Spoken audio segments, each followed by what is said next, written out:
បាទសួស្តីបងថ្ងៃនេះគឺយើងលើកយក switching បាទប្រភេទដុំពីរជាន់មកធ្វើការបង្ហាញទៅលើសមត្ថភាពហើយនិងកម្លាំងរបស់វាមួយបងប្អូនបាទអញ្ចឹងសម្រាប់ពីរជាន់គឺយើងមាន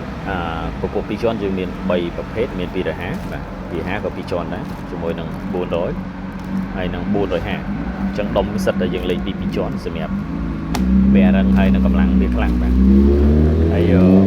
សម្រាប់ដុំ250 អាំពែបាទប្រភេទ250 អាំពែនេះគឺដុំវាពីរជាន់ហើយតើតើជាមួយនឹងសមត្ថភាពបងប្អូនអាចលេងជាមួយនឹង3ទឹកបាន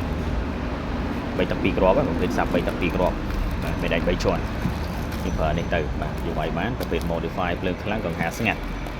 ហើយសម្រាប់400បាទ450បងប្អូនលេងជាមួយនឹង4ទឹកបាន4ទឹក2ជាន់បាទបងប្អូនលេងវាបានហើយ4ទឹក2ជាន់ហើយ450ដូចគ្នាដែរបងប្អូនលេងជាមួយ4ទឹក2ជាន់ប្រភេទមេដាញ25អីបាទយើងលេងវាបានមកពេញលេងទៅយើងលេង set ជាមួយនឹងឈុតរបស់វាតែម្ដងបងប្អូនបាទហើយតម្លៃវាខុសគ្នាតាមហ្នឹងហើយបញ្ជាក់បងប្អូនដុំគឺយើងលេង2ជាន់ចាប់ពី250ឡើងទៅយើងដាក់ដុំ2ជាន់តែម្ដងបាទអញ្ចឹងកាលណាយើងលេងដុំ2ជាន់ចេះគឺកម្លាំងវាវាយចេញគឺខ្លាំងល្អបាទខ្លាំងល្អវាយអត់